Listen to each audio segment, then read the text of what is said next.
Net profitnya kira-kira 4 miliar. Tapi kekurangan duit terus. Jangan pernah terinspirasi dengan orang kaya. Oke nggak sih kalau kita itu melakukan hutang dalam memulai bisnis atau dalam berbisnis, batasannya seperti apa dan kapan baiknya kita berhutang? Oke. Kalau sampai Anda harus ngutang untuk marketing, you have to check your management. Dibuka nih di sini, itu rahasia awalnya.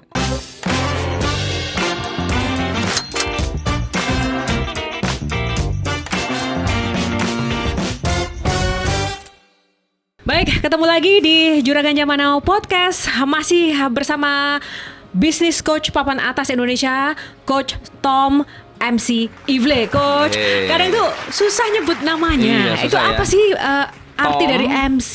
Nah, MC itu Martin Charles. Oh, Martin Charles. Dibuka nih di sini, itu rahasia awalnya. Oh, kenapa jadi rahasia? Strategi marketing juga ya? Strategi marketing juga. Orang Oke. pikir ini adalah Mac gitu ya. Iya, Mac.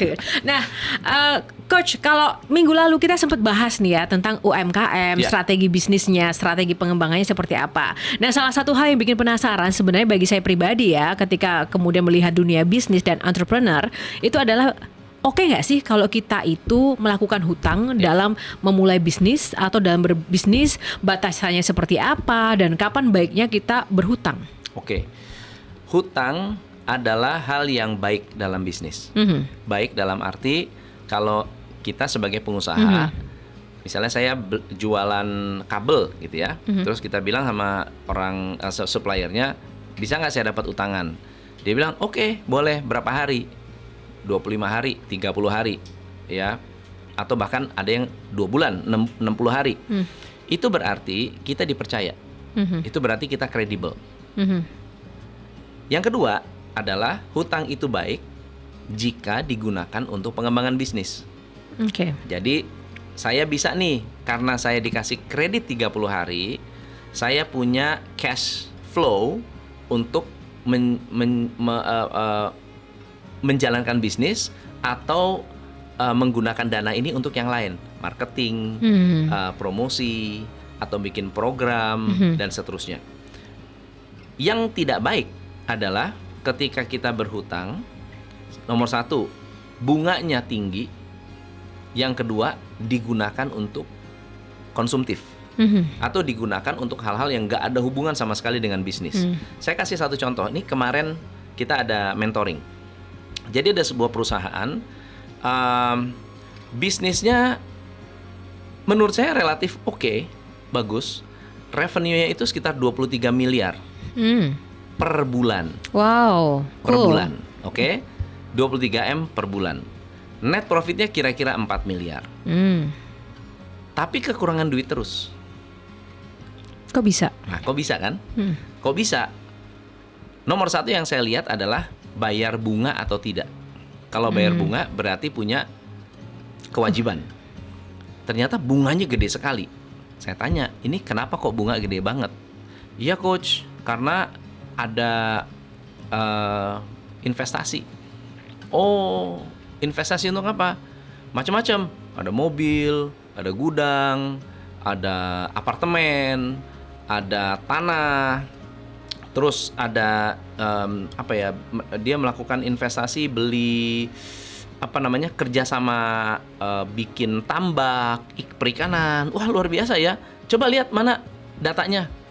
Ini apartemen di sini, tanah di sini. Pertanyaan saya nomor satu adalah menghasilkan berapa? Bisa nggak mendanai hidupnya sendiri? Ya enggak lah coach, disubsidi oleh bisnis. Jadi kalau saya punya hutang itu harus bisa membiayai hidupnya sendiri. Oke. Dia nggak boleh tuh disubsidi dari tempat lain. Gitu.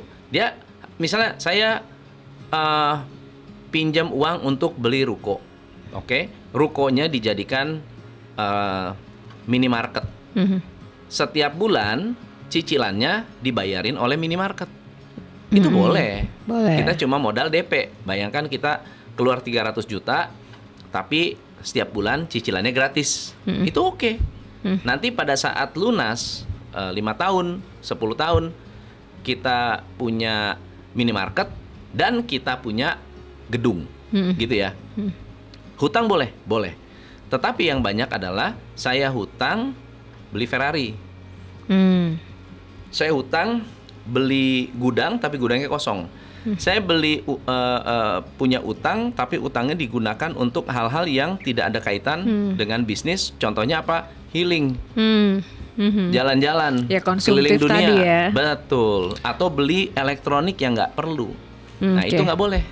Makanya kan ada pepatah, jangan pernah terinspirasi dengan orang kaya. Oke, kenapa tuh? Karena kalau kita terinspirasi saat dia sudah kaya, kita jadi halu.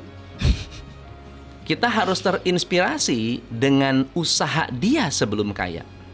Oke. Maka kita akan menjadi mawas diri. Oke, gimana kalau terinspirasi dari orang kaya emang dari lahir udah kaya? Boleh nggak tuh? Ya boleh aja. Berarti kita harus cari jodoh anak kita yang sudah benar-benar kaya gitu.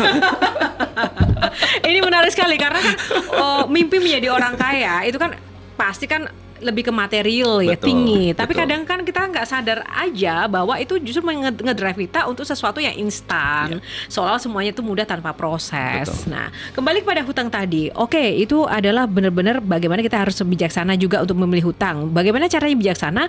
Ya tidak mau nggak mau ya memang harus belajar, ada edukasi. Tapi boleh nggak sih kita berhutang untuk menggunakan itu sebagai bagian dari strategi promosi? Karena kan bisnis tanpa promosi, tanpa marketing, Ya. di poin kedua tadi itu kan juga akan sia-sia ya, Betul Coach. banget. Tapi kan ketika mengeluarkan hutang untuk digunakan sebagai strategi promo itu kan hasilnya kan juga belum tentu akan bisa kita rasakan Betul. langsung. Gimana tuh? Nah, ini yang saya pengen memberikan penekanan. Kita harus bisa memiliki satu prinsip marketing, ya. UKM itu harus menjalankan prinsip marketing murah kalau bisa gratis. Murah kalau bisa gratis. Betul. Harus marketing murah kalau bisa gratis. Artinya apa? Sebelum yang murah dan gratis habis kita gunakan, tidak boleh beli marketing. Contohnya, tipsnya, Coach. Tipsnya. Tips marketing yang murah dan gratis itu bisa seperti Contoh, apa? kalau ada 20 strategi marketing, ya misalnya contoh salah satu. Kalau salah satu ini belum dijalankan, lebih baik jangan iklan dulu. Contohnya, apakah sudah konsisten setiap bulan ngirimin press release ke seluruh media di Indonesia yang ada, baik online ataupun offline. Hari ini ada pembukaan kantor. Hari ini ada ulang tahun kesekian. Hari ini kita melayani customer ke 10.000. Hari ini kita melayani customer ke 1 juta. Bikin rilisnya. Hari ini kerjasama dengan siapa? Hari ini kita mendatangkan atau kita tim kita di coaching dan di training oleh top coach Indonesia. Bikin rilisnya. Setiap event, setiap kejadian, setiap kegiatan dikirim. Udah belum? Kalau belum, jangan iklan dulu. Contoh yang kedua, sudah berapa posting yang dilakukan di IG, di TikTok? Kalau masih seminggu satu, jangan iklan dulu. Jangan iklan dulu. Jangan iklan dulu. Sudah berapa kali live? Live kan gratis. Betul. Live itu gratis. Dan ada caranya untuk live itu rame.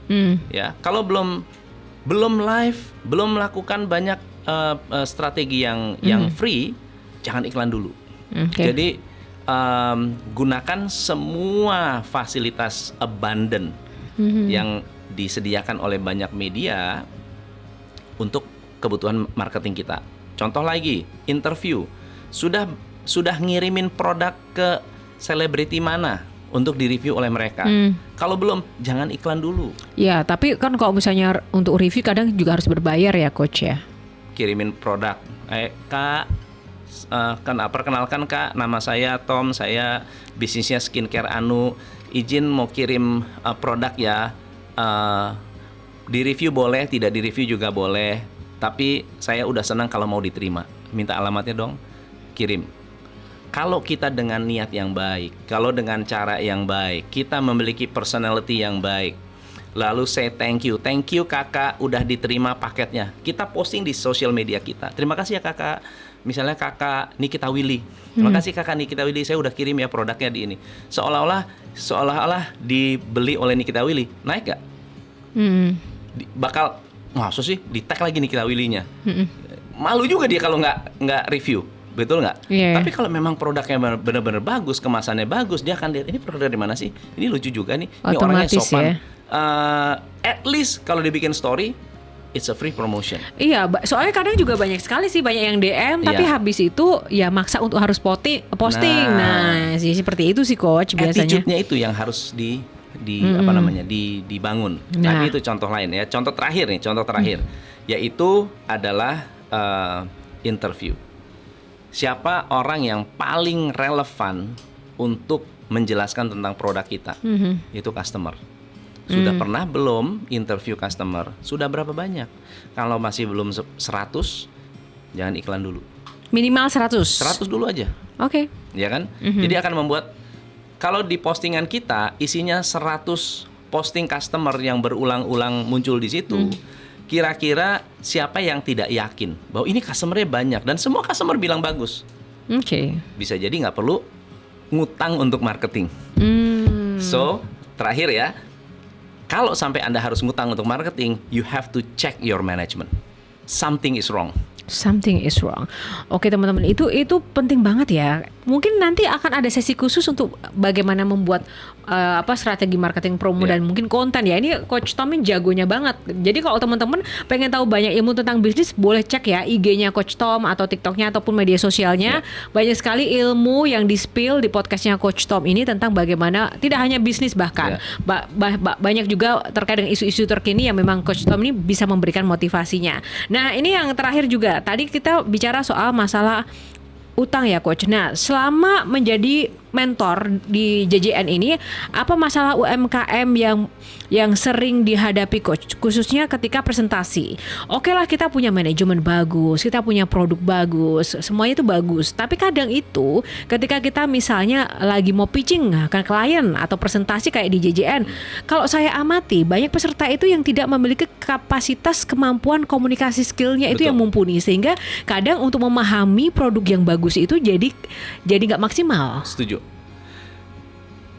Problem terbesar yang saya temukan dari teman-teman itu adalah clarity tentang produk mereka sendiri. Oh begitu ya. Kadang-kadang mereka tidak memiliki yang menang-menang. Rata-rata mereka jelas banget tuh, clear banget di kepala mereka. Ini rambut nenek.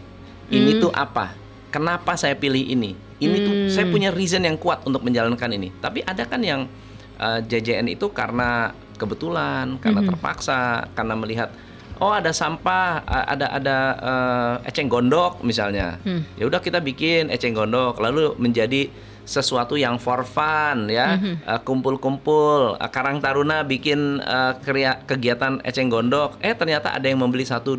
Jadi tapi nggak benar-benar seberapa serius sih bisnis ini mau digedein.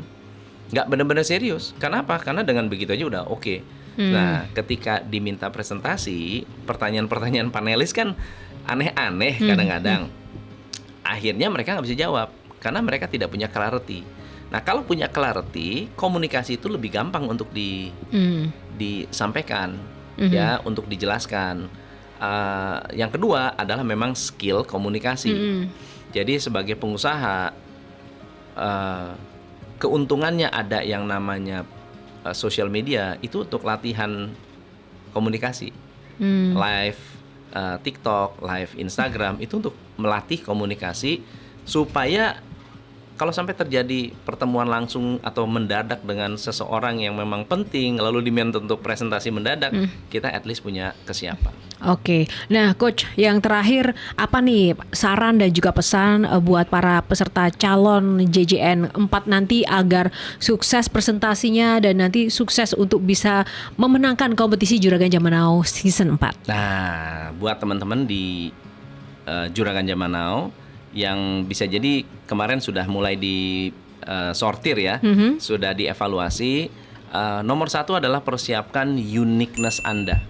Persiapkan uniqueness, mengapa Anda memang layak.